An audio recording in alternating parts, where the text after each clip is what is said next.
സംഖ്യാപുസ്തകത്തിനകത്ത് പറയുന്ന ഒരു പദമാണ്, ദൈവം മിസ്രയീമിൽ നിന്ന് അവരെ കൊണ്ടുവന്നു, കാട്ടുപോത്തിന് തുല്യമായ ഒരു ബലം അവനുണ്ട്. എവിടാന്നറിയാമോ? ശപിക്കാൻ വേണ്ടി പ്രവാചകനെ കൂലിക്ക് കൊടുത്ത് കൊണ്ടുവച്ചിരിക്കുക. ശപിക്കാനും പ്രാകാനും. ഈ പ്രവാചകൻ പറയാണ്, ദൈവം പറഞ്ഞട്ടെ, ദൈവം ശപിക്കാത്തവനെ ഞാൻ എങ്ങനെ ശപിക്കും?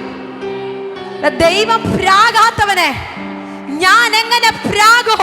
കാരണം കാട്ടുപോത്തിന് തുല്യമായൊരു ബലം, കാട്ടുപോത്തിന് തിരുമായൊരു ബലം അവന് ഉണ്ടെന്ന്. ഹല്ലേലൂയ. നിന്നെ ശപിക്കാമെന്ന് പറഞ്ഞു വരുന്നവന്റെ നിരൂപണത്തെ തിരിക്കാൻ, നിന്നെ ശപിക്കാമെന്ന് പറഞ്ഞു വരുന്നവന്റെ നിരൂപണത്തെ പോലും തമ്പുരാൻ തിരിക്കുകയാ.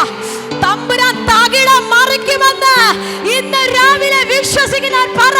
കാട്ടുപോത്തിന് തുല്യമായ ഒരു ബലം,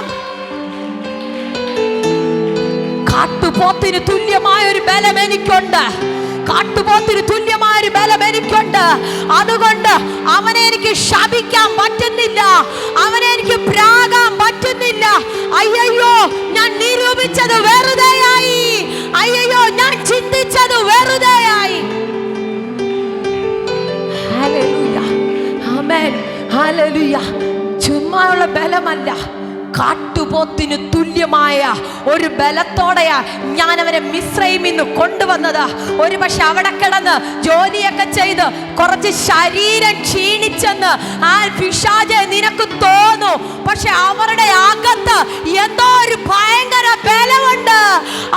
എന്താണെന്നറിയാമോ?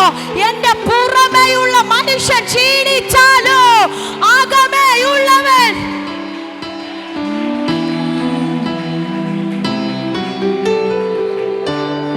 കാട്ടുപോത്തിന് തുല്യമായ ഒരു ബലം. ഹല്ലേലൂയ. പിശാചിന്റെ